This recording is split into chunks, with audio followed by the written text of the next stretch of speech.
Hey there, my name is Bernadette Smith. Welcome to 5 Things in 15 Minutes, my weekly show where I bring good vibes to DEI. That is good vibes to diversity, equity, and inclusion with a little dash of corporate social responsibility. What I found is that there are lots of news stories about what's going wrong in the world and lots of negative data, but there are also a lot of things going right. That's what I like to focus on. I search for stories that we can be inspired by and learn from. My hope is to inspire you to experiment with some of these actions and policies to help you build a more inclusive world. In this week's episode, I'm joined by Sumayyah Emeh-Edu from Embedded Consulting. This week, our conversation is about equality in aisle 5, Harvard holding its ground, billion-dollar frontline brilliance, and more. Welcome to the show, Sumayyah. Thanks for joining me. Thank you, Bernadette. I'm excited to be here. I love it. Yeah, well, I what a treat, and I would love for you to tell folks a little bit about your background. Yeah, so I have a background in higher education. I got into DEI through consulting back in 2015, where I started my own consulting firm because no one would hire me. I didn't have the experience. Then went on to work with organizations such as Charles Schwab. And my last role I held was a director of a VP of DEI and social equity at Canopy Growth. And so, yeah, I've been doing DEI work for a while, and I've pivoted a bit towards really two things: improving employee performance in the workplace um, through our mental health and well-being. And part of that is I went through my own burnout scenario 2 years ago. Over the past couple years, and it was really rough. And I learned we have a loneliness epidemic, and we spend way too much time on our phone. And those are the things my community really helped me recover. And also spending less time on my phone helped me just help regulate my nervous system and live a better life. Yeah, I can absolutely relate. I think a lot of people can. I the loneliness epidemic is huge. I feel like we're so disconnected from each other. We're so polarized. All of these things kind of compound together to the current political climate. I mean, folks are feeling psychologically unsafe at work. I mean, so what this is a good vibes show, so I'll stop the list there, but Yes, yes. What I will say in the good vibe of that is that, you know, part of the bifurcation of it's this side and it's that side and the ideology and even what's coming down on DEI recently, a lot of it is because we can't get our news from social media and from mm, memes. That's why I love this show. You talk about the good news, you give it in context. You also give it from a point of view of like critical thinking and us discussing the viewpoints. And unfortunately, bad news travels 6 times as fast as the truth. ah, Think about that. wow. So Well, no wonder that's the why show shows like doesn't yours have are as many important. subscribers as I would like. That's okay. We're going to work on it. Absolutely. Yeah, thank you for sharing that. I appreciate that. And I agree. I agree. And listen, having both been through burnout, what a gift is pickleball. Oh my goodness. Pickleball. It's so great. I did all the racket sports. I tried them all during the pandemic. First it was hmm tennis, then it was racquetball. Now it's pickleball, but pickleball is kind of here to stay, I think. Well, it's such a great community building activity, right? At least in my area, I'm just meeting so many new people, so much diversity. It's just a really friendly environment. Yes, and when we are not on our phones and we get out hmm and socialize and get active with other people out in the world, it has so many health benefits for us, not just the cardio, but like just physical touch and competition Yeah. and meeting people you don't know. Like all of those things are really important for our overall well-being and mental health. I completely agree. All right. Well, in this week's 5 Things newsletter, or last week's, I should say, I wrote about transparency. I had some in the previous week. I had written about how I had some uncertainty. And Mm. I wrote about how I'm sticking with my message. I sort of over communicated on, where what the state of my business was. And I received a lot of positive feedback about that, and it reminded me that people want more communication, not less, when there's lots of unknown. Even if that communication is imperfect, even if it's we don't quite know, transparency builds trust. And I'm definitely seeing the impact of a lack of transparency on a lot of people in my network whose companies, whose leaders are just not saying much. And so there's a lot of lack of trust right now. So Yeah. we really need to be more transparent. Yeah. I think that's really important because it's not just like people have to know what you think. And Yeah. I think it's important for us to say that in a very nuanced way. I think part of the challenge with us having so many us against them mentality, the tribalism, Yeah. is we're afraid of the nuanced conversation. Even as a practitioner with DEI, I know I would even be reticent to talk about certain subjects that were good news or that were nuanced because I'm like, oh, people who are marginalized might get mad at me saying I think it's all good. And it's not Mhm. that. The context is times have been hard. We've also come a long way. I am a Black woman who was a VP at a public company and had an executive package and live an upper middle class life. And like that couldn't have happened 20, 30 years ago, right? Yep. I am very aware of what my ancestors have done for me Mhm. and still how far we have to go. But as practitioners, especially, we have to honor how far we've come. And yes, we're experiencing some backtracking right now, and we will survive and we will continue to get better. Oh, yeah, absolutely. There is a lot of impatience. But we know this is a long game. This work of progress, this work of equity is a Yes. really long game. And I guess patience is a privilege. Patience is a privilege, and we have to understand that we can always find joy. Yeah. There's something always to be joyful about. And these are not the worst of times. And I don't want to sound like I'm being toxic positivity. They are not the worst of times.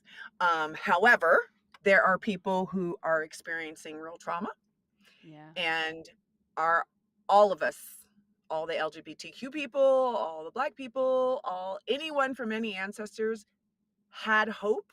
And that's why they continued. And how we got here, right? Is they found hope.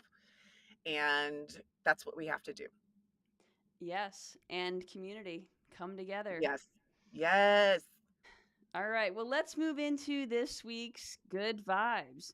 All right, the first story this week comes from Colorado, so your home state or your current state, which has officially repealed its same sex marriage ban, despite it already being invalidated by the Obergefell versus Hodges Supreme Court ruling.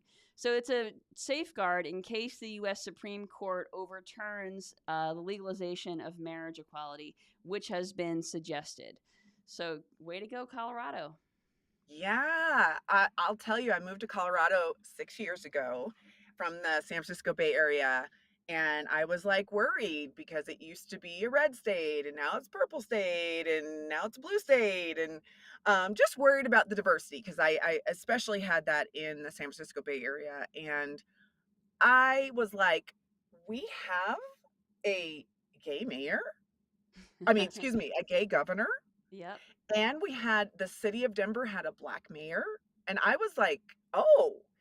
And my daughter's local school, they speak 33 languages. Wow. So Colorado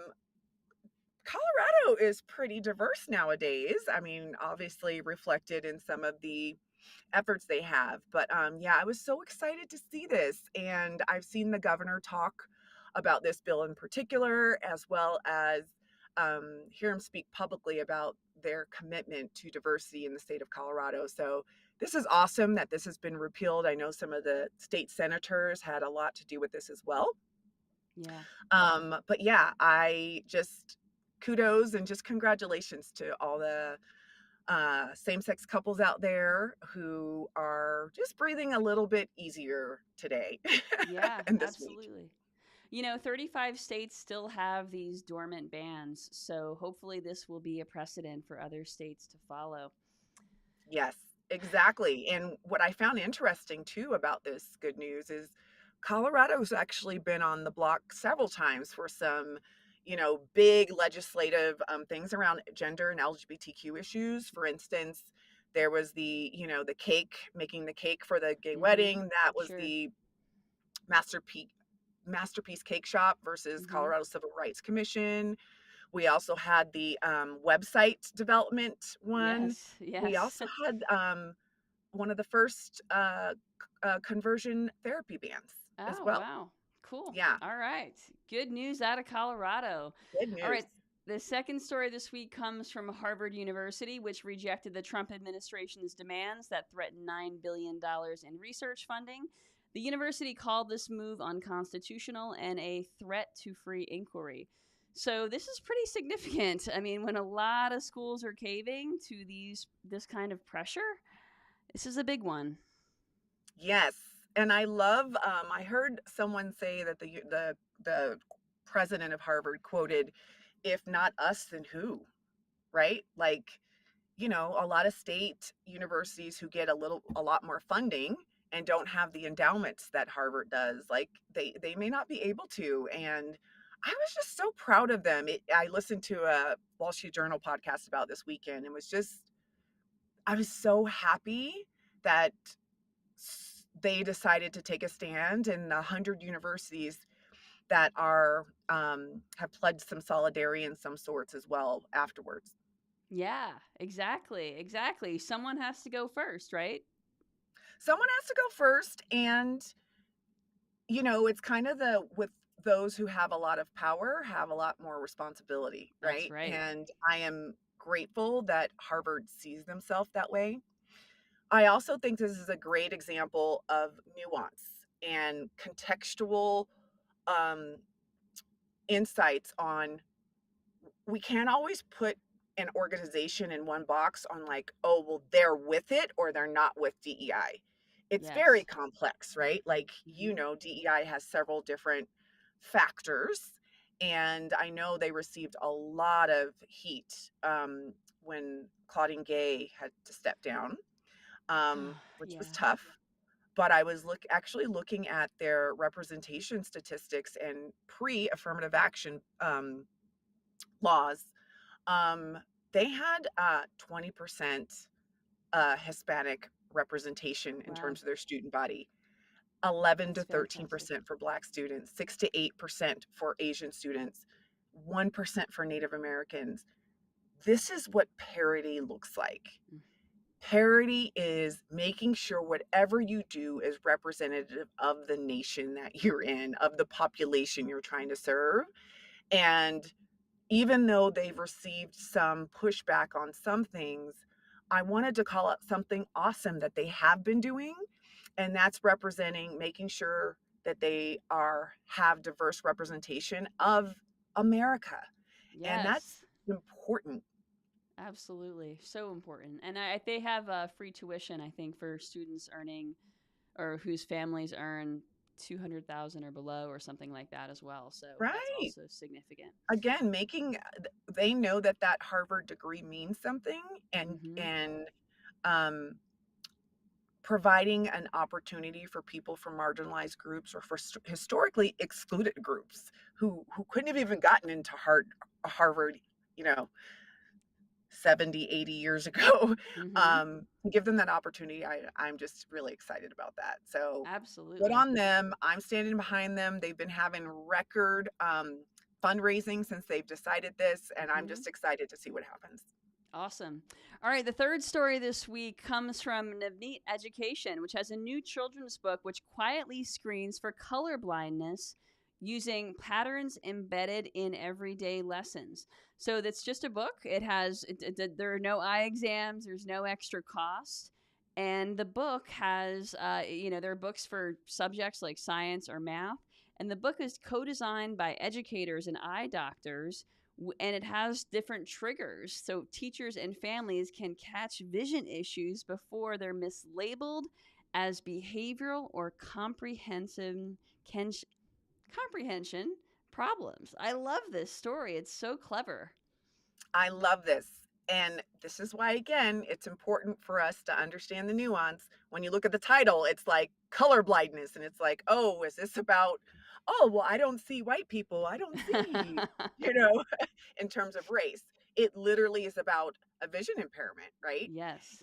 And I just really thought it was great. One of the great quotes from the article as well said that these books are designed, um, they're already in the process of designing the book. So they're part of how it's made, and it's not something extra they're doing. It's just Exactly. part of how they're building the book. And that's how we should look at DEI initiatives anyway. They shouldn't be an add on. It should be anything we do, we should be thinking about how do we include more people? Who are we forgetting? Who won't be able to read this book? And I know when I did DEI initiatives at organizations, one of the things, my daughter has special needs, which made me, extremely, my eyes open to the disability community tremendously. So making sure that organizations I was at had accessibility as a part Mm. of how we not only engage with clients, but how we treated our employees. That was down to making sure we had like closed captioning. We were doing alt text. And I would even train our internal designers and learning and development leaders how to make sure when they even put together presentations, how to do that in a way that was inclusive and even offer interpreters at our events. It's So awesome. it's important to always ask yourself, who might we be missing? Who might not Mm. be able to engage with us? And this book is just a really great start. And again, where it's like built into the product. Mic drop there, folks. All of what you just said that's it. That's exactly how it should be. It should just be the default. When it's the default, they can't take it away. It's just the way things are done. All right. Let's move into the next story. So this is about the 15% pledge. So the 15% pledge is a nonprofit that challenged companies to dedicate 15% or more of their shelf space to black-owned businesses.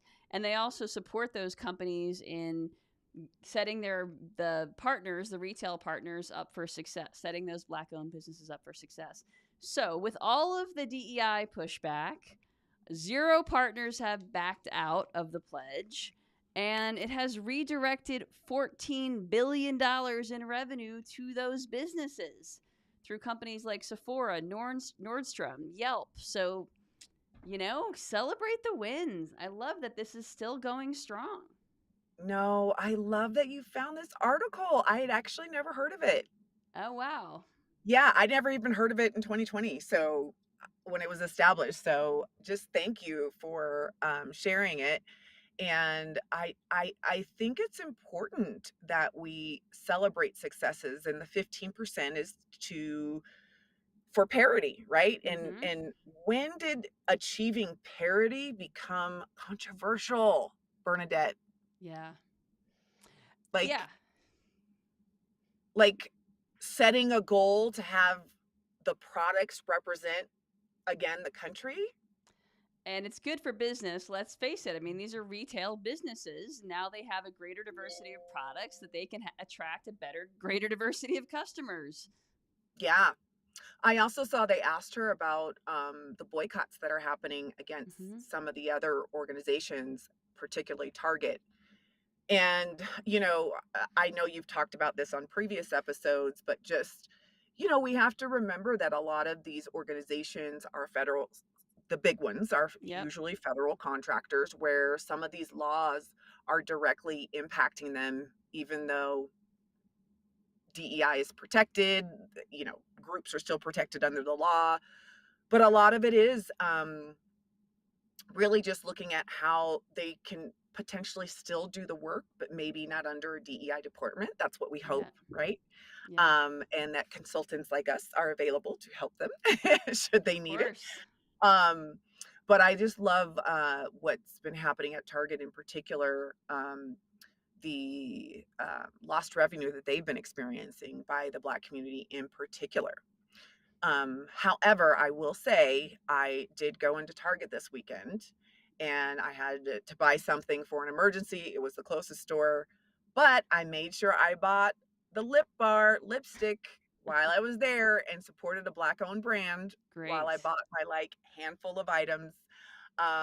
So yeah, I think it's important to know that if issues like this are complex, right? Mm-hmm. We appreciate the organizations that are standing up and making a commitment and not wavering, Yep. right? Um, and those that can, we want to support them.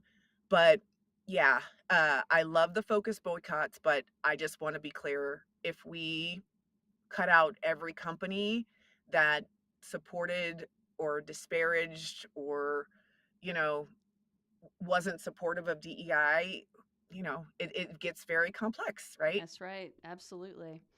All right, well, let's move into the last story this week. So, this is about frontline employees. So, more companies are proving that when frontline employees who are predominantly people of color, let's face it, and underpaid and undervalued, but when more of them are heard, their voices are heard, business wins. So, these frontline workers are closest to the customer, and ignoring them wastes insights. So, companies getting it right include WorkJam, which is how sharing a story about how retail staff caught a product defect early, saving the I brand saw massive that. returns.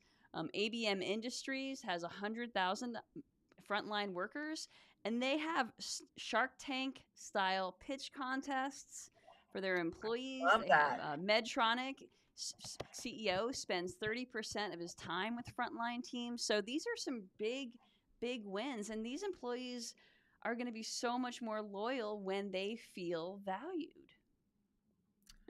Oh, I love this for so many reasons. One, Bernadette, as you know, socioeconomic status is a DEI factor or is Absolutely. a factor of our diversity and of people who can belong to marginalized groups. And you're right, they tend to be people of color, disabled people, right? And I love this article just highlighting some of the successes that happens. I kind of think, I mean, don't you feel like this is kind of like um, table stakes, like this is what every leader should be It doing? should be, yeah. There are some notables do it. Like the Best Buy CEO was former Best Buy CEO is really known for this, but it Yep. certainly is not the norm. That's for sure. But yeah, I agree that it No. should be. And I feel like it's kind of gotten worse, not just as companies have become bigger, but if you look at how elitism and class have like entered the American institutional organization, right? For instance, CEO pay has increased 1,085% since 1978, Mm, while the American worker's salary has only increased by 24%. So if you look at the context of how far, like literally those literally 2, 3 percenters, right?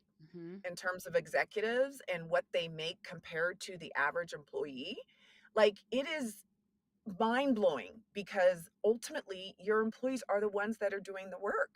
Yeah, CEOs are great, they're great for leadership, but I hope companies are embodying this experience in terms of understanding what they can gain and the value that their employees, they're not just cogs in the wheel. They absolutely. understand how to get work done and they want you to ask them and to inquire and they want to feel engaged so that you can retain them so they can see a way to support the organization. Exactly, exactly. All right. So we are going to move into this week's good vibes to go. I'll share my good vibe to go and then I will invite you to share yours. So my good vibe to go is that I recently rewatched Wanda Sykes' last two Netflix comedy specials. So even though one was in 2019, the second one was in 2023. So relevant, so timely. She will make you laugh. She will make you think. My favorite kind of comic. So check those out for some good vibes. Sumayyah, what are your good vibes, or what is your good vibe to go? I would say I'm going to go along the lines of May is Mental Health Awareness Month. Mm. And I want everyone to just pause for a moment and ask themselves how they're doing and how are they taking care of themselves. And yeah, just participate in any kind of workshop or engagement that can help you gain a regulated nervous system and take Mm. care of yourself, as well as get connection, whether it's on the pickleball court. Wherever you can find it. Yes, Yep. but being around others, getting those hugs is so important for us to thrive. And um, these our world's problems aren't going to be solved online. They're going to be solved when we get together and talk, like Bernadette and I have, and where we can show commonalities and how to love one another. Yep. And that's how we get through this. So I just want to send everybody love and hope that they do well. Thank you. What an uplifting way to start the week, Sumayyah. Thank you. Great vibes indeed. How can folks get in touch with you? Yeah, you can find me on LinkedIn, Sumayyah Emeh-Edu. Um, and then I have lots of content. I have some workshops coming up next month. And yeah, just anything, all things DEI, wellness, connection, um, all the feels. I'm here for it. And yeah, just reach out. And I'd love to hear from anyone who needs anything. Awesome. Thank you. Well, folks, if you don't already get the Five Things newsletter, you can subscribe at fivethingsdei.com. Have a great week.